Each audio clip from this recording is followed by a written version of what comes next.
ആശമാരുടെ അതിജീവന സമരത്തിന് പിന്തുണയുമായി ശശി തരൂർ.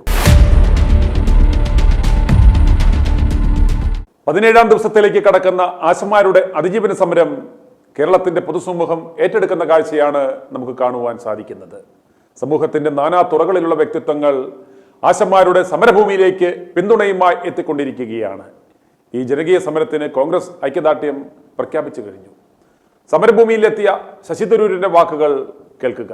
ആദ്യം പറയാനുള്ളത് നിങ്ങൾ എല്ലാവരും സേവനത്തിന് നന്ദി. നിങ്ങൾ ചെയ്യുന്നത് വേറെ ആയിരിക്കും. നിങ്ങളെ പോലെ ഇത്ര ആത്മാർത്ഥതയോടെയും ഇത്ര സ്നേഹത്തോടെയും ഓരോരോ മനുഷ്യ ആവശ്യങ്ങൾക്ക് വേണ്ടിയിട്ടാണ് നിങ്ങളുടെ പ്രവർത്തനം. എനിക്കറിയാം, ഒരു അമ്മ ഒരു കുട്ടിയെ പേരുണ്ടെങ്കിൽ അല്ലെങ്കിൽ ഒരു പ്രായപ്പെട്ട സ്ത്രീയുടെ മരുന്ന് ഡെലിവറി ആയിട്ടുണ്ടെങ്കിലോ ഓരോരോ കാര്യത്തിലും നിങ്ങളുടെ സഹായമാണ് നമ്മൾ എല്ലാവരും ആവശ്യപ്പെടുന്നത്, കാത്തിരിക്കുന്നത്. അപ്പോൾ നിങ്ങളുടെ റോള്, നിങ്ങളുടെ പ്രവർത്തനം ഈ സംസ്ഥാനത്തിന്റെ എല്ലാ ദിനത്തിന്റെ ജീവിതത്തിൽ അതിന്റെ ഗുണം അറിയുന്നവരാണ് ജനങ്ങൾ. അതുകൊണ്ട് ആദ്യം നന്ദി, ഹൃദയം നിറഞ്ഞ നന്ദി നിങ്ങളുടെ സേവനം. പക്ഷെ ആ നന്ദി നിങ്ങൾക്ക് ചില അവകാശത്തിലും നിങ്ങളെ കാണിച്ചു തരുന്ന ഒരു സംശയമില്ല. അതിലാണ് ഒരു നഷ്ടം വന്നിരിക്കുന്നത്. 7,000 രൂപ ശമ്പളം നമ്മളുടെ സദാനന്ദൻ പറഞ്ഞ പോലെ തീരെ പോരാ. അത് മൻറേഗയിൽ പോയിട്ട് തൊഴിലില്ലാത്തവർക്ക് ഒരു തൊഴിലുറപ്പ് കിട്ടിയാൽ കൂടി അതിനും കാട്ടിയാണ് കൊടുക്കുക. അപ്പൊ ഇത് ശരിയല്ല എന്ന് ഒരു സംശയവുമില്ല. ഇതിനെക്കുറിച്ച് നല്ലൊരു കയറ്റമാണ്. ഞാൻ മനസ്സിലാക്കിയിരിക്കുന്നത് നിങ്ങളുടെ ആവശ്യം അതിന്റെ 3 ഇരട്ടിയാണ്. അത് അവർക്ക് തരാൻ സാധിക്കുമോ എന്ന് എനിക്കറിയില്ല. പക്ഷെ നിങ്ങളുടെ ആവശ്യത്തിന് വേണ്ടി നമ്മൾ പിന്തുണ തരും. അതിന്റെ ഒപ്പം എന്തെങ്കിലും ഉടനെ കൂട്ടിത്തരണം. അത് 3 ഇരട്ടി അല്ലെങ്കിൽ 2 ഇരട്ടിയെങ്കിലും കൂട്ടിത്തരട്ടെ എന്നാണ് നമ്മുടെ ആദ്യത്തെ ഒരു അഭ്യർത്ഥന. ഇങ്ങനെ വിടരുത് നിങ്ങളെ. അതൊന്ന്. രണ്ടാമത്തത്, ഞാൻ യോജിപ്പിന് നിങ്ങൾക്ക് ഒരിക്കലും 3-4 മാസം നിങ്ങളുടെ ശമ്പളത്തിൽ കാത്തിരിക്കാൻ പാടില്ല. അതിൽ ആര് തെറ്റാണെന്ന് ഞാൻ മനസ്സിലാക്കിയിരിക്കുന്നത് പരസ്പരം കേന്ദ്രവും സംസ്ഥാന സർക്കാരും കൂടി വിരൽ ചൂണ്ടുകലാണ്. സംസ്ഥാന സർക്കാർ പറയുന്നു കേന്ദ്രത്തിന് പണം വരാത്ത കാരണമാണ് നിങ്ങൾക്ക് സമയത്ത് കിട്ടാത്തത്. കേന്ദ്ര സർക്കാർ പറയുന്നു സംസ്ഥാന സർക്കാരിന്റെ കോൺട്രിബ്യൂഷൻ അക്കൗണ്ടിൽ പോവാത്ത കാരണമാണ് അവരുടെ ഭാഗം തരാത്തത്. ഈ തർക്കത്തിൽ ഞാൻ ഡൽഹിയിൽ പോയിട്ട് കേന്ദ്രത്തോട് ഒരൊറ്റ കാര്യമേ ആവശ്യപ്പെടാൻ പോകുന്നുള്ളൂ. ഈ തർക്കം നിങ്ങൾ മാറ്റിവെച്ചിട്ട് ജനങ്ങളുടെ ആവശ്യം ആദ്യം മനസ്സിലാക്കൂ. പിന്നെ നിങ്ങളുടെ ഇടയിലുള്ള തർക്കം നിങ്ങൾ പിന്നെ സോർട്ട് ഔട്ട് ചെയ്യും. ഇത് ഞാൻ കേന്ദ്ര സർക്കാരിന് വേണ്ടിയിട്ടും സംസ്ഥാന സർക്കാരിന് വേണ്ടിയിട്ടും ഈ 2 ഭാഗത്തും ഇല്ല. പക്ഷേ ജനങ്ങളുടെ ഒപ്പമാണ് എനിക്ക് നിങ്ങൾക്ക് ആവശ്യമുള്ളത് അതെന്തായാലും ഉറപ്പായിട്ട് ചെയ്തു തരാമെന്ന് അവരോട് പറയാം. മൂന്നാമത്തത് പെൻഷന്റെ കാര്യം. നിങ്ങൾ നമ്മുടെ സാമൂഹ്യത്തിൽ ജനങ്ങളുടെ ബുദ്ധിമുട്ടിൽ നിങ്ങളൊരു ആശ്വാസം കൊടുക്കുന്നവരായിട്ട് ഒരു ശരിക്ക് നമ്മുടെ സൊസൈറ്റിയിലെ സെക്യൂരിറ്റി കൊടുക്കുന്നവരാണ് നിങ്ങൾ.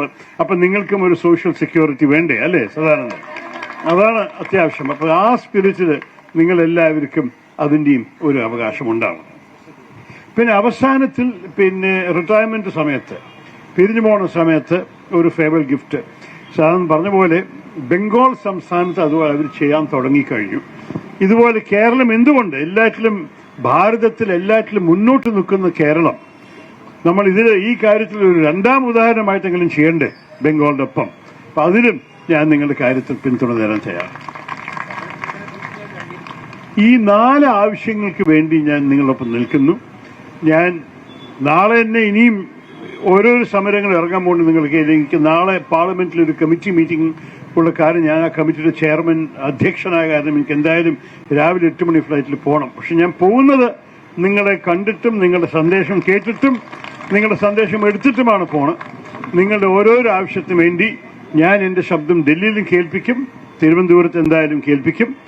ധൈര്യത്തോടെ മുന്നോട്ട് പോകും.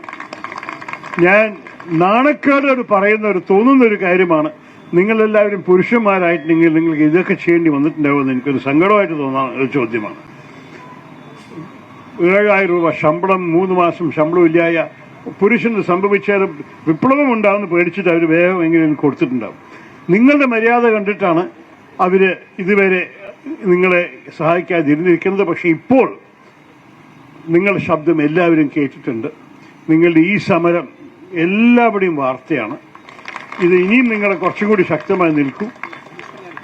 അതെ, എന്താണ് ഭീഷണി?